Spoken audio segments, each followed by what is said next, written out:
Shiva, door తీ. నిధి కూడా వచ్చేసింది అనుకుంటా.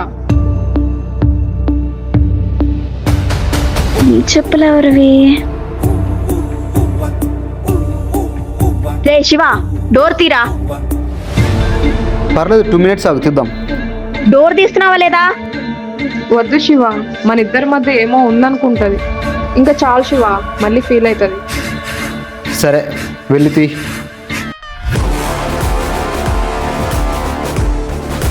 ఎక్కడికి వెళ్ళావే ఇంతసేపు? ఏం మాట్లాడవేంటే?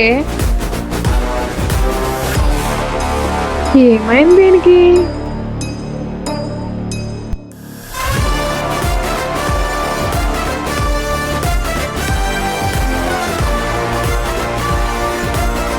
నిధి, నిధి, ఏమైంది నిధి? ఇక్కడ కూర్చున్నావు. నన్ను ముట్టుకోకలే, ఇక్కడ నుంచి పో. బా ఎందుకు ఇలా చేస్తున్నావు? శివ, ఏమైంది దీనికి?